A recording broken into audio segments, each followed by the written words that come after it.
podemos estar nesta manhã, mais esta vez na casa do Senhor, esta casa que foi consagrada, dedicada para uso exclusivo do serviço espiritual. Gratos a Deus, porque nos deu vida para que aqui chegássemos, sobretudo a disposição mental, o desejo ardente no nosso coração, certamente, de mais uma vez estarmos sentados aos pés do Senhor, da palavra do Senhor, com o objetivo de poder compreender um pouco mais as verdades que o Espírito Santo tem nos a comunicar. Meus irmãos, nós chegamos hoje à lição de número 6. Estamos estudando nesse trimestre uma série de assuntos relativos à vida de Neemias, não só a vida de Neemias, mas o seu trabalho. E a temática nossa proposta é percebermos através desses estudos quais os desafios que Neemias enfrentou e que relação eles têm com aqueles desafios próprios da nossa vida também hoje, na nossa existência ainda hoje. Mas também o modo como enfrentá-los, com oração, ação e perseverança. No domingo passado nós estudamos, eu estava em uma das nossas congregações, o modo como Neemias enfrentou um problema de caráter social e também econômico. Como ele, habilidosamente orientado pelo Senhor, resolveu, encarou aquela situação, enfrentou-a e trouxe solução para aquela realidade. Estamos praticamente na metade do livro de Neemias e também praticamente na metade dessa série de lições estudadas. Daqui para frente, todo aquele trabalho de combate e serviço árduo que Neemias efetuou em Jerusalém, está mudando um pouco de compleição, de variedade, de natureza. Mas ainda nesta lição, nós haveremos de perceber que Neemias está enfrentando uma série de problemas que tem uma certa relação com aquela situação de problemas internos. Porque foi a partir de dentro, com intrigas, maledicências, boataria e fofocas, que os seus inimigos lá fora intentaram atingi-lo agora. Ele chegou a um estágio no seu trabalho e na sua obra. Eu até peço que você mantenha a sua Bíblia aberta no capítulo 6 do livro de Neemias. Nós vamos recorrer a alguns versículos aqui, porque a proposta é o capítulo 6 de Neemias, e dentro deste livro a gente entender as múltiplas ou os diferentes ataques e investidas do inimigo e como vencê-los, como enfrentá-los e vencê-los. E Neemias chegou a um estágio aqui do seu trabalho, que a obra estava já nos seus finalmente, seus momentos finais. Havia efetivamente concluído a construção dos muros, embora as portas e até alguns portais de algumas portas da cidade não estavam no seu devido lugar. E Neemias então, sem desfalecer nas suas forças, sem desfocar do seu objetivo, mantém o povo mobilizado, convergido, no sentido de finalizar o trabalho. Mas é aí que entra esta ação malévola, maligna, de os seus inimigos, representada aqui por esses elementos chamados Sambalate, Tobias e Gesem, que infiltrando até em alguns grupos de liderança, especialmente da tribo de Judá, intentaram levar Neemias à desistência, ao fracasso. A moral, a premissa, o pressuposto dessa lição, para nós hoje é que existem inimigos. O inimigo mais perigoso não é aquele que está lá fora, é às vezes aquele que assenta à mesa. É aquele que come do bocado molhado. Não é? Jesus foi à ceia em Betânia e levou consigo os seus apóstolos. E já atingido, ou pelo menos afetado pela sombra da cruz, ele diz, quase que melancolicamente, a construção gramatical do texto original deixa vazar isso. Um de vós é o diabo. Um de vós, lá em Mateus 26, eu estava lendo isso ontem à noite, maior capítulo do Evangelho, segundo escreveu Mateus, 72 versículos. Ele deixa lá naquela ceia, olha bem que paradoxo, momento de alegria, de festa. Estão celebrando a Páscoa. Mas honestamente ele tem que dizer, um de vós me há de trair. O texto registra que um por um começou então a dizer, porventura sou eu, Senhor? Porventura sou eu? Até que Judas, talvez para não ficar fora da filosofia do politicamente correto, já que todos perguntaram, vou perguntar também. Porventura sou eu, Senhor? Jesus diz, tu disseste.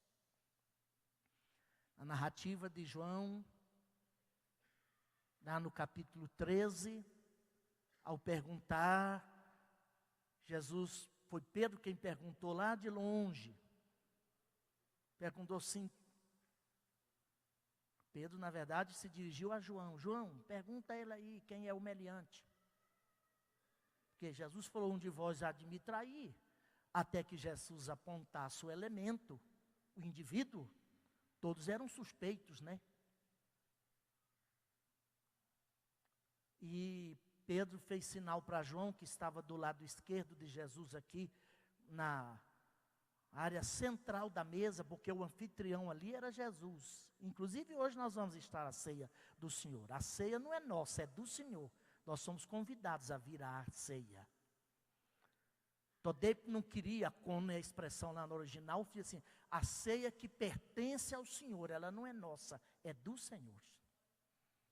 Como anfitrião, ele ocupava o lugar mais principal da mesa, chamou Judas para o seu lado direito e João do seu lado esquerdo. Então Leonardo da Vinci errou redondamente naquele quadro que ele pintou da última ceia, que ele botou Pedro à direita e João à esquerda.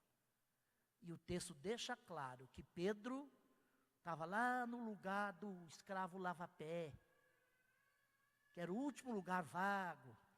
Lavava-se os pés dos convidados, não para questão de higiene, para relaxar, para ficar mais à vontade, né? Estavam sempre sentados, mais escorados num divã, com o braço esquerdo, e se alimentavam com os 3 dedos da mão direita, visto que não tinha talheres. Então eles deitavam, ou encostavam-se no divã com os pés para trás.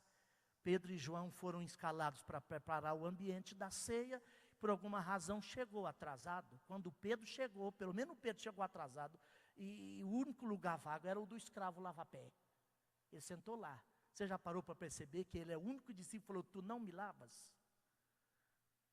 Porque todo mundo do banquete esperava que Pedro, tendo ocupado aquele lugar, tomaria a bacia de água, cingir-se-ia com a toalha e lavaria os pés de todos os presentes.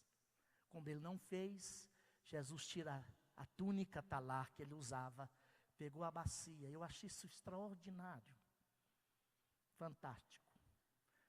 Para nós é uma lição. A moral e a premissa dessa lição hoje é conhecer, reconhecer, perceber os inimigos que estão dentro. Deixa eu dizer para você, alguém disse muito acertadamente que o único naufrágio que pode, a única tempestade melhor que pode levar a igreja ao naufrágio não é a que vem de fora, é a que surge dentro.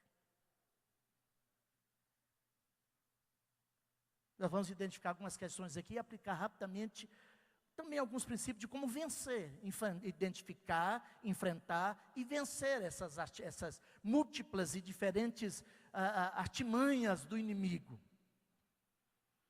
Jesus foi lavando os pés, passou por Judas, certamente chegou a Pedro e falou: tu não me lavas, pelo menos isso, Senhor. Jesus falou: se eu não te lavar, tu não tens parte comigo. Ele falou: então banha tudo. Pedro era assim, era 880. Engraçado que lá no texto tem 2 verbos diferentes. Lavar as mãos é lua, lavar o rosto, banhar o corpo é nipto. Ele usou as duas palavras diferentes. Jesus estava só lavando os pés, o verbo é lua.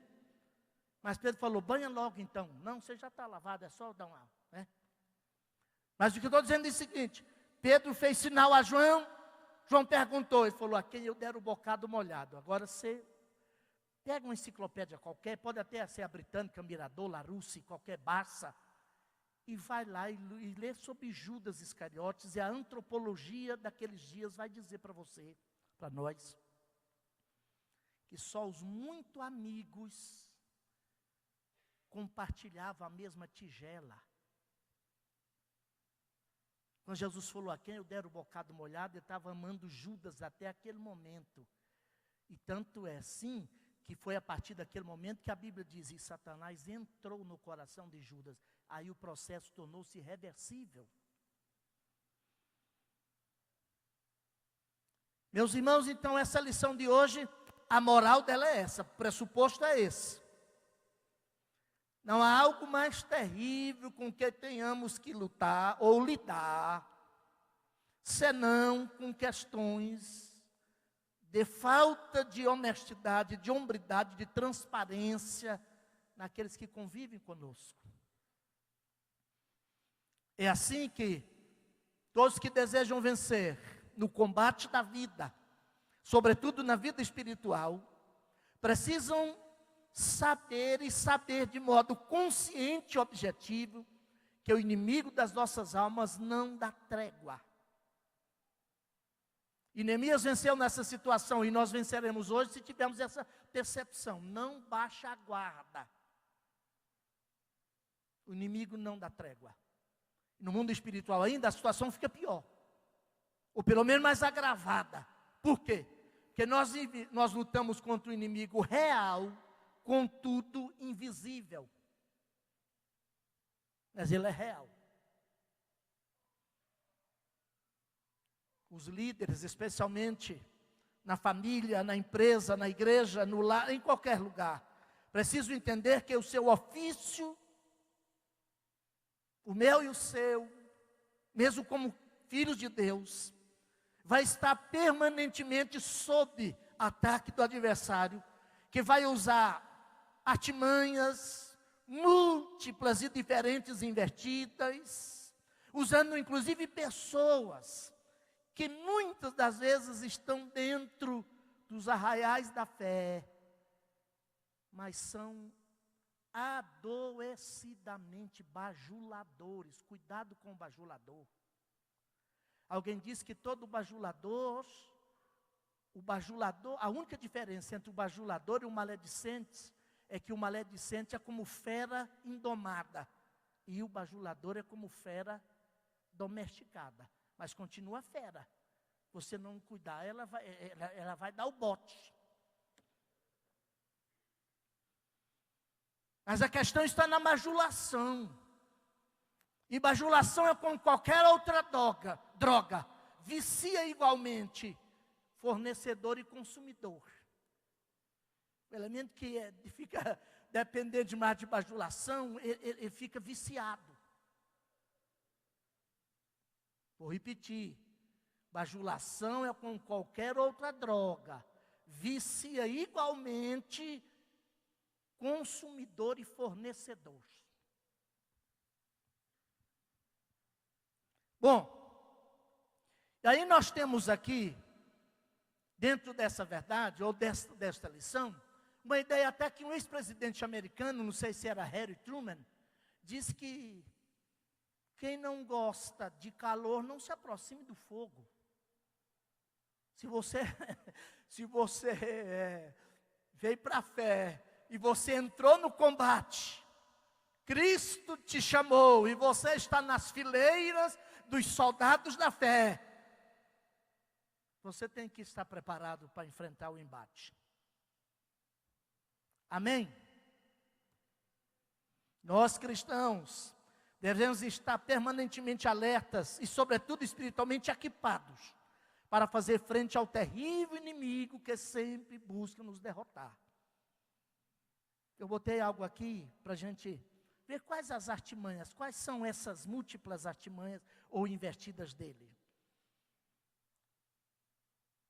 É perigoso, irmãos, nós ganharmos batalhas e perdemos a vitória. Tem muitos crentes que ganham a batalha e perdem a vitória. Porque não mantém-se vigilante. Talvez o dia mais perigoso da sua vida, da minha vida, é aquele dia da sua maior conquista. Que a tendência é que, embora festejar não seja errado,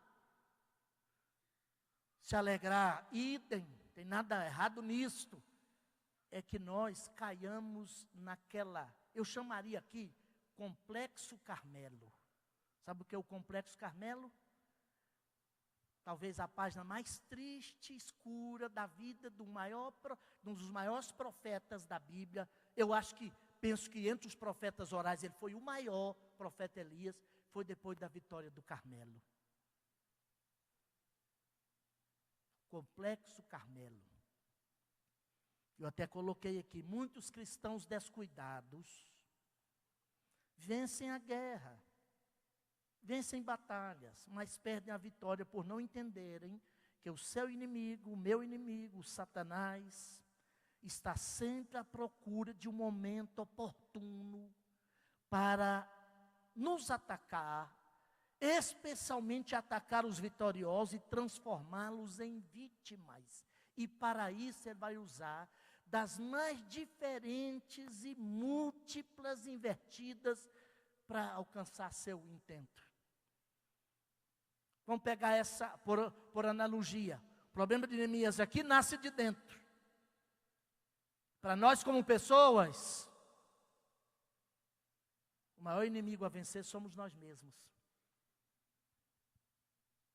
Satanás vai levar vantagem e lograr êxito sobre a nossa vida à medida que nós não conseguimos lidar com as nossas motivações, nossas atitudes e a nossa velha natureza, que a Bíblia chama de carnal, sarknos. Isso é tão fundamental para a vitória na vida cristã, que o Espírito Santo, através de Paulo, diz que com a carne a gente não pode brincar. É preciso mantê-la onde? Na cruz, crucificada, permanentemente crucificada. Eu estou salvo em Cristo, não apenas estou, mas eu sou salvo, justificado, perdoado, adotado na família de Deus, o Espírito Santo, e foi dado a nós, selou-me como filho de Deus, e me dá graça para vencer. Mas Ele não vai anular a força da minha carne, quem anula sou eu. É claro que na força dEle, na agência dEle, e na instrumentalidade desta palavra. Por isso que Paulo, escrevendo aos Colossenses, capítulo 3, diz assim: fazei morrer. Quem é que faz? Sou eu. O verbo é voz ativa. Fazei morrer a vossa natureza, alguns instintos carnais que ele enumera lá. Que às vezes a gente perde a batalha, ou seja, perde a vitória, ou empalidece a vitória, porque a gente esquece, tal qual Neemias, embora nós veremos que ele teve um discernimento, que o mal maior surge de dentro. Sartre, eu li alguns livros dele, Jean-Paul Sartre, aquele maluco existencialista ateísta francês, ele disse que o problema são os outros. Não, o problema somos nós mesmos. Alguém disse muito acertadamente que o mais poderoso é aquele que tem poder sobre si mesmo.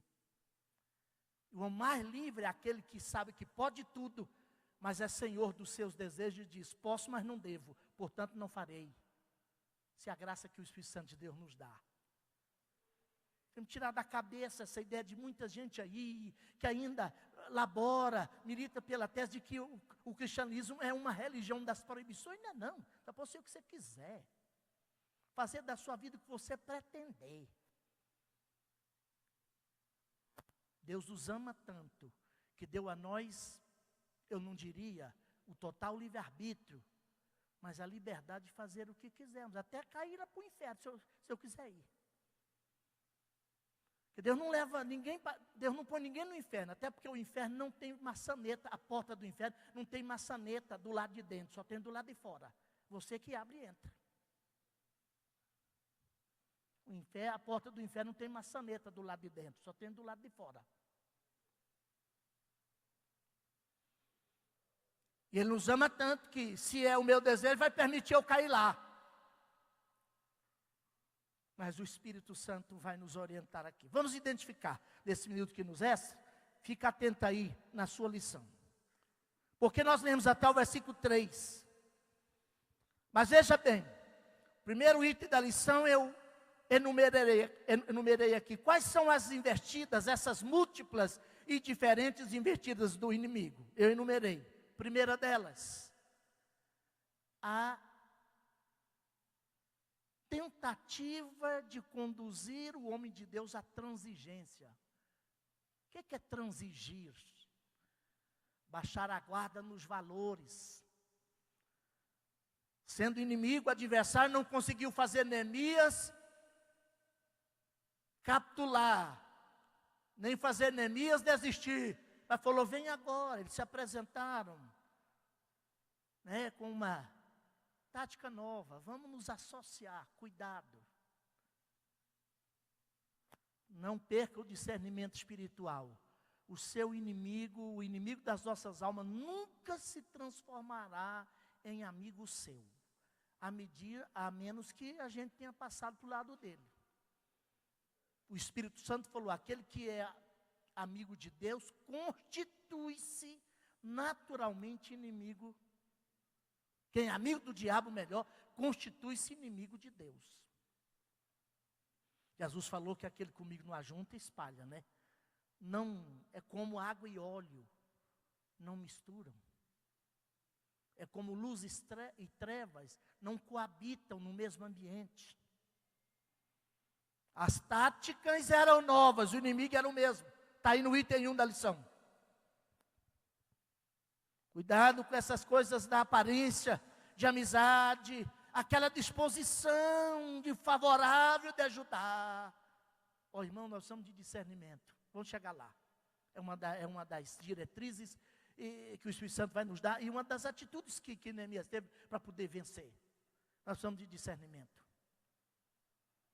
A gente às vezes embarca numa cultura muito romântica. O que é o romantismo? Aquela ideia: todo mundo é bonzinho. Confia desconfiando. Leva para sua casa, para sua mesa, abra o seu coração com pessoas com quem você tenha comido alguns quilos de sal com ele. Não vá abrindo a guarda da sua vida para qualquer um. Porque os Sambalates, Tobias e Gesens do nosso tempo têm sempre uma disposição de querer se aproximar. Mas pode ser aquela velha tática: se não podes vencer seu inimigo, lutando contra ele, alie-se a ele. Não foi assim que Judas levou a cabo o seu projeto?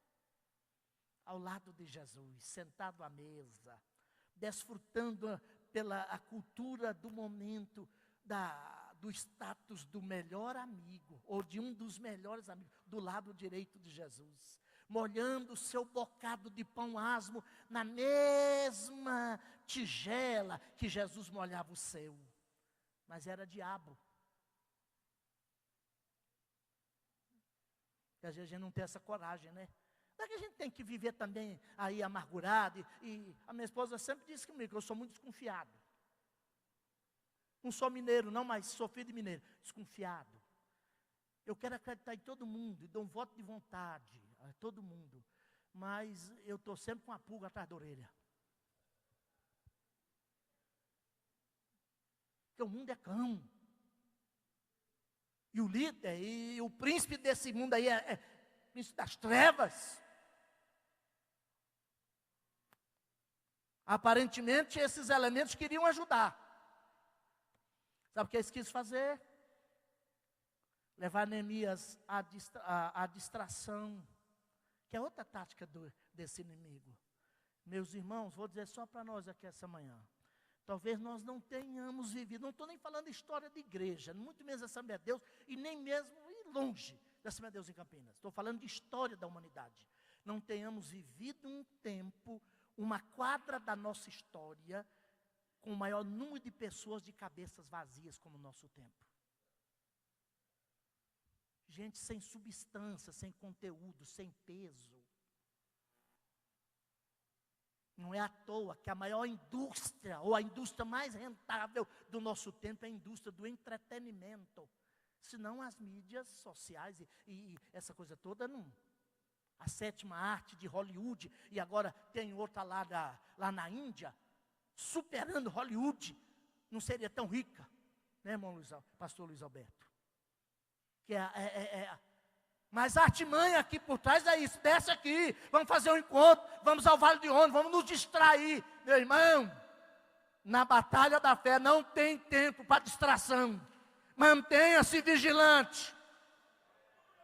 Sede sóbrios, a Bíblia diz, e vigiai, porque o vosso adversário anda ao vosso derredor, bramando como leão, buscando a quem possa tragar. Falou Pedro na sua primeira carta, capítulo 5. Mas a gente está muito levado pela... Como a gente gosta de distração. Não é que seja pecado. Mas o dia que o capiroto apareceu lá diante de Deus, lá nos anjos, Deus falou: o que você anda fazendo? Eu vivo passeando, rodeando a terra. Cuidado com gente que fica rodeando demais a terra. O que você faz, elemento? Eu ando por aí, passeando, rodeando a terra. É claro, ele precisa fazer isso, ele não é onisciente, para ele ter informação das coisas, ele tem que vivenciar, estar presente. Distração. Mas a segunda tática desse inimigo, que ela é a mais danosa, é a tática, ou seja, a investida da maledicência. Eu já disse que a única tempestade que pode levar a igreja a naufrágio é a que surge de dentro, não a que vem de fora. Difamação, a boataria, a boatocracia. Gente que até chega ao poder e ao governo pelo boato. Pela mentira. Você viu nessa última campanha aí? Claro que você não pode exigir nenhum vínculo e nenhum compromisso com a verdade dessa gente aí. Jesus já falou, o mundo já é no maligno. O príncipe deste mundo é o príncipe das trevas. E a Bíblia diz que ele é o pai da mentira. Jesus falou, e João registrou no capítulo 8 do seu evangelho. Como é que você vai exigir alguma transparência dele? Esse sistema é do mal mesmo. Mas nós precisamos primar pela verdade, lidando com isso. Inimigos disseram: falaremos de você. Falaram lá para ele. Veja comigo, o versículo de número 10 a 14.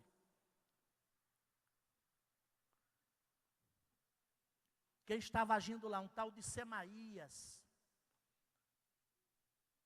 E foi C.S. Lewis, ele é um teólogo. Ele não foi teólogo, foi um literalista, ou seja, um literato, que foi professor de literatura medieval em Cambridge, no Magdalen College em Cambridge. Ele disse que o lugar onde o ilícito mais viceja é a sombra do sagrado, quando a gente não cuida, pastor João.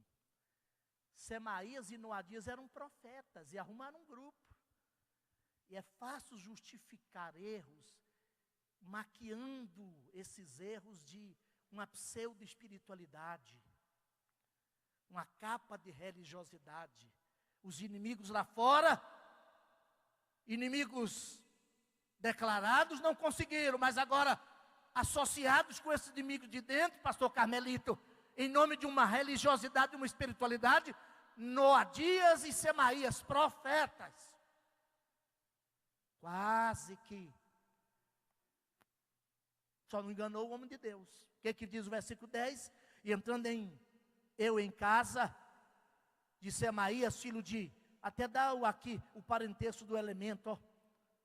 Ele estava encerrado lá. Ele disse: vamos juntamente à casa de Deus, ao meio do templo, e fechemos as portas do templo, porque virão matar-te. Sim, de noite virão matar-te. Porém eu disse: um homem como eu fugiria? Que fibra, né? Você quer vencer? Fortaleça-se na coragem, na força que vem do Senhor. Gente que corre muito facilmente de barulho em moita, não vai conseguir muita coisa não. Essa nossa cultura de fracos, molemolentes, qualquer coisa faz o elemento desistir. Evidentemente eu não estou dizendo aqui que nós temos que enfrentar tudo, e especialmente quando vem da boataria, da fofocologia e essa coisa toda. Não tente apurar a fofoca. Você pode até achar o início do fio, você nunca vai achar o fim da meada. Vai perder tempo. Tapa os seus ouvidos a isso. Mas enfrente as motivações e as causas de tais boatarias. Identifique os elementos e os confronte. E Neemias disse: olha, e quem há como eu, que entre no templo e viva de maneira nenhuma entrarei. E conheci que eis que não era Deus quem o enviara. Que bom, né? Pressupõe que eles falaram em nome de Deus. Coisa boa, vão para o templo. Mas só que lá em Deuteronômio, número capítulo parece que 18, está dito que o homem comum não podia passar senão do altar do holocausto. Entrasse no santuário, muito menos no santo dos santos, seria fulminado. Agora vão lá, Neemias. Neemias não era sacerdote, era governador. Se fosse Esdras até pudesse entrar, né? Ou adentrar um pouco mais. Mas Neemias não. Está cheirando queimado por aí, né? Deve ser o frango assado nessas esquinas aí. Meu irmão, mas há uma terceira tática: ameaças veladas e conspirações ocultas. Do versículo 12 em diante: conheci que eis que não era Deus quem o enviara, mas essa profecia falou contra mim, porquanto Tobias e Sambalate o subornaram. Profetas de aluguel, cuidado com os profetas de aluguéis. Eu não estou falando de aluguel que recebe dinheiro. Estou falando de gente que negocia, inclusive com status, com a bajulação, com a insaciável necessidade de aparecer. Se não for ele que vai aparecer, ele não abençoa mais nada. Gente que tem uma necessidade quase que endêmica. Tornou-se adoecida. Esse, olha, não foi Deus. Eu percebi que não era Deus. O 13: para isso o subornaram, para me atemorizar e para que eu assim fizesse e pecasse, para que tivesse alguma coisa a fim de me infamarem e assim me vituperarem. Aí ele ora: lembra-te, meu Deus, de Tobias e de Sambalate, conforme essas suas obras, e também da profetisa Noadias. E tinha mais gente, mas tudo do clã. Pastor Jonas, tudo disfarçado de profetas do Senhor, né? Eu chamo isso aqui de a síndrome de Jezabel. Não é à toa que aquela Jezabel do 9º século antes de Cristo nascer, tornou-se, por metáfora, a representação de todo o processo religioso adulterado. Sabe qual é a tática de Jezabel? Usar grandes eventos e comprar consciências. Quando o homem de Deus chega ao ponto de não se importar com nada do que acontece, não se indignar com nada. Veja, na lição passada, uma das atitudes de Neemias foi se indignar com aquela situação social lá. Quando o homem de Deus não se importa com mais nada, ao ponto de não se indignar com a justiça, ele já sacrificou no balcão do poder político e das conveniências humanas as suas convicções. E um homem que traz suas convicções nunca quita a dívida consigo mesmo. O homem que traz suas convicções nunca quita a dívida consigo mesmo. Mas, além disso, a intriga, afirmações da elite, nós vamos ver isso depois lá. Mas, pastor, como eu quero passar o item 3. Como vencer isso? Qual foi a atitude de Neemias? Primeiro, resistindo.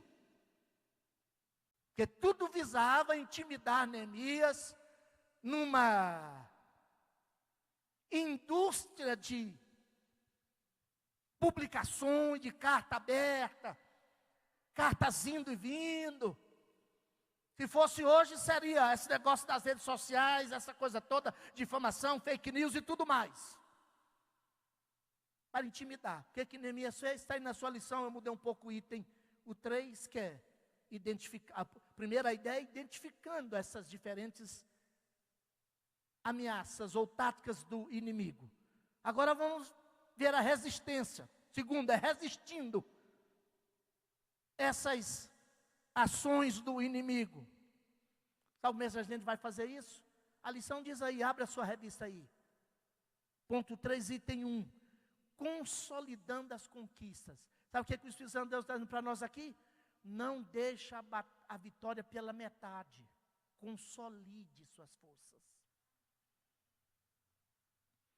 Consolide suas realizações. Neemias poderia estar dando, eu já fiz muito. Os muros estão erguidos, cheguei a um estágio que ninguém imaginava conseguisse. Então eu posso baixar a guarda e descer aí a uma festinha aí, com eles no Vale de Ono. Neemias falou não. Porque quando não se consolida, não se solidifica as conquistas, você pode vê-las ir por água abaixo. Feche bem os muros da sua vida. Fortaleça as trincheiras da sua vida. Eu li o livro daquele, era presidente ou bispo presidente da igreja anglicana no Brasil, Robinson Cavalcante. Ele teve a infelicidade de ser assassinado pelo próprio filho adotivo, após um culto de domingo. O elemento matou ele e a esposa na cozinha da casa, assim que eles chegam do culto. Ele escreveu um livro que todos nós deveríamos ler, Fortalecendo as Trincheiras. Falando a tempo dessas ideologias, dessas mentalizações que foram tomando e hoje está, olha, abundantemente divulgada nas redes sociais e nós aqui fortalecendo, cerrando trincheira para ver se vence. Mas eu já falei aqui em outras ocasiões, isso vence ou se perde essa batalha no mundo das ideias. A gente tem que fortalecer nossas convicções. Nossas trincheiras hoje são trincheiras da nossa mente. Nós precisamos alcançar a mente de Cristo. John Stott escreveu um livro, O Cristão e os Desafios da Contemporaneidade. Leia esse livro. Quem tiver preguiça, uns 470... eu estou chamando de gente preguiçosa, não tem preguiçoso aqui. Mas quem tiver, não gosta de ler, tem um livrinho menor. Como assim? A Mentalidade Cristã. Que mudou o título, né, John? O cristão numa sociedade não cristã. A Bíblia fala que a gente tem que assimilar, absorver, ter a mente de Cristo.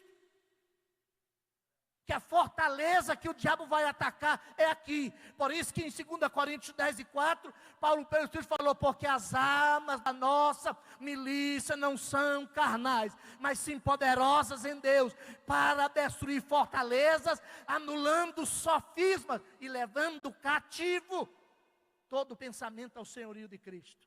Que é aqui, na fortaleza da mente, que eu perco ou ganho a batalha. Amém? Sabe que a outra questão? Fortaleça também as estruturas, as balizas de uma liderança eficaz. Eu coloquei aqui nas minhas anotações, essa liderança não é sobre os outros, sobre si mesmo. Porque se essa batalha aqui, e de fato Neemias venceu, porque enquanto líder, ele estava na interioridade, nas suas atitudes, no seu comportamento, na sua mente, no seu coração, fortalecido contra essas ações todas, contra essas diferentes investidas do inimigo. Sejamos líderes, pelo menos de nós mesmos, irmãos. Tenhamos a nossa vida. E eu tenho preocupado, pode ser uma imbecilidade minha, porque de vez em quando eu sou imbecil, se não quase o tempo todo, de pensar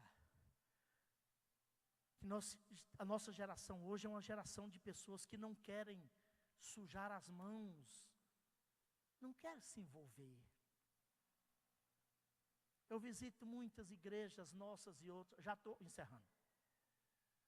Eu vejo que a esmagadora maioria dos frequentadores de igreja, eles inclusive desaprenderam a orar. Então assim, eu vou à igreja, lá tem o pastor, ele tem um pozinho na manga do paletó, ele esparrama, reza na minha cara, de vez em quando ele lambuza a minha testa de óleo, eu saio de lá vencedor. Não funciona desse jeito com Jesus. Isso é parte, é para nós, mas não funciona desse jeito. É um por um e Deus por todos. É pessoal. Amém? Tomar a vida à sua mão. Todos nós precisamos de ajuda, em algum momento eu vou precisar de ajuda, e sempre preciso, mas tem coisas que eu não posso passar para você. Tem lutas minhas que são solitárias, só eu que tenho que passar a noite escura no Val do Jaboque, agarrado com um anjo numa luta interior, só eu e Deus, e preciso subir de lá marcado pelo toque transformador de Deus da minha vida. São lutas solitárias. A gente está empurrando, para os outros. Eu falei que era frango queimando, o irmão falou assim, esse cheiro é de churrasco. Eu já estava querendo pegar nas coisas aqui, ó.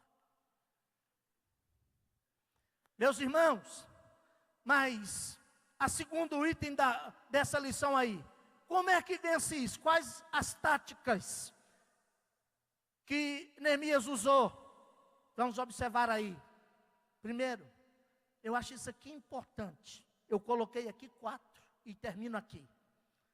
Tenha a percepção clara para identificar quais são os ataques e suas fontes. Às vezes a gente combate muitos sintomas, não ataca a causa. Fiquem em pé, todos vocês. Vamos ter a percepção aguçada. E antes do discernimento, eu estou colocando percepção. Isso implica viver acordado. Paulo falou lá na carta aos Romanos, que nós somos filhos do dia. Não somos como os filhos da noite que andam embriagados sem perceber. Escrevendo aos Efésios capítulo 5, versículo 14, ele falou assim, portanto, desperta tu que dorme. Aguça sua percepção, perceba as coisas. Levanta-te de entre os mortos e Cristo te iluminará, te esclarecerá. Sabe qual é a segunda das 4 que eu coloquei aqui? Busque discernimento espiritual. Pois que o autor coloquei, o comentarista, é uma importante arma de defesa. A gente tem que perceber qual é a motivação, qual é o espírito da coisa. Tolerar todo mundo, conviver com todos, amar a todos, mas discernindo o Espírito por trás de tudo. E nós temos o Espírito Santo para isso. Discernir o Espírito, lá em 1 Coríntios capítulo 12, o Espírito está no minúsculo, para dizer para nós assim, perceba qual é a moral da coisa. Leia as entrelinhas. Não busque julgar as coisas pela aparência. Busque encontrar as motivações, perceber as motivações, discernir espíritos. Terceiro, manter o foco. Você tem um alvo, você tem um objetivo, mantenha-se focado nele. Essa é uma arma indispensável da parte de Deus. E quarto e último, a gente encerra aqui, lance mão da oração. Mas não aquele tipo de oração que eu falei na aula, uma aula passada aqui. O livro de Neemias, Talvez não tenhamos um livro dentro da coletânea dos livros históricos, onde mais a gente vê um homem em ação, com a inteligência, com atitude, com enfrentamento. Mas eu encontro Neemias orando nesses 13 capítulos, pelo menos 11, 12 vezes. Só que Neemias nunca usou a oração como bacia da água, como a água da bacia de Pilatos, para não fazer nada. Que eu disse aqui, toda oração, aliás, toda ação sem oração pode ser arrogância, petulância da minha parte. Mas toda oração que não desemboca em ação é irresponsabilidade. Ah, pastor, vamos ali ajudar, eu preciso que o senhor me ajude a mudar. Vou orar para o senhor. Não, agora não é de orar. A hora de você botar o ombro debaixo do sofá do irmão. Como é que vai orar? Não é? Certamente, de muitos homens de Deus da Bíblia, eu concluo aqui, nessas considerações finais. José foi um grande exemplo para nós. Tudo que ele fazia vinha de um contato, uma sintonia direta com Deus. Mas quando ele foi a Faraó, e ele foi incisivo e disse, isso vem de Deus, tanto o seu sonho como a interpretação que eu estou dando. Pastor, tem uma coisa, agora não é hora de fazer reunião de oração, agora é de trabalhar. Vamos plantar o que for possível plantar, construir celeiros, maior quantidade possível, porque a gente precisa conciliar ação com oração e oração com ação. Aprender a orar agindo e agir orando. Amém? Pai querido, eu quero render-te graça pelo modo tão especial como a sua palavra nos conduz e nos orienta no embate da vida. Teu Espírito Santo, por meio desta lição tão clara, conforme nós a temos em mãos aqui pela nossa Betel, nos faz entender que o inimigo é o velho, terrível, sagaz, tinhoso inimigo, que desde o Éden tem levado pessoas ao fracasso, tem levado pessoas à derrota. Suas táticas e artimanhas, suas investidas se renovam. Mas ele é o mesmo inimigo, com a mesma natureza. Pai da mentira, pai de todo o sistema que elabora para além e para fora dos princípios e valores da sua palavra, que são princípios de vida, da verdade que liberta, da graça que restaura, do Espírito de Deus que capacita-nos a vencer. Pai, nós queremos que o teu grande amor, que foi nos revelado em Cristo, inunde o nosso coração pelo Espírito Santo, que foi dado a cada um de nós, mas que Ele nos faça pessoas contínuas, com sensatez, aguça nossa inteligência espiritual, Espírito Santo de Deus, dá-nos percepção, para que nós saibamos transitar como filho de Deus nesse tempo agudo, nesse tempo terrível, nessa sociedade sem Deus, onde os valores cada vez mais são desconstruídos, especialmente os valores que diz respeito à tua palavra. Aqui está a sua igreja, e na tua igreja cada um de nós como membros dela. Se algum dia ela fracassar, a culpa também é minha, porque em alguma medida eu falhei na minha função como membro desse corpo. Espírito Santo de Deus, ajuda-nos a entender isso, porque nós não vamos desistir aqui até que tenhamos definitivamente construída a nossa cidadela, a nossa fortaleza espiritual. Nós não vamos desistir até que tenhamos fortalecido as fronteiras da nossa vida, para que os Gesem, Sambalates e Tobias da nossa existência percebam que aqui não adianta enfrentamento, pois nós estamos escondidos em Cristo, e Cristo escondido em Deus, e a nossa vida é do Senhor Jesus. E sendo teus, o maligno não nos toca, porque maior é o que está conosco do que aquele que está lá nesse sistema terrivelmente malignizado. Fica conosco, eu te peço, Pai, em nome de Jesus. Amém.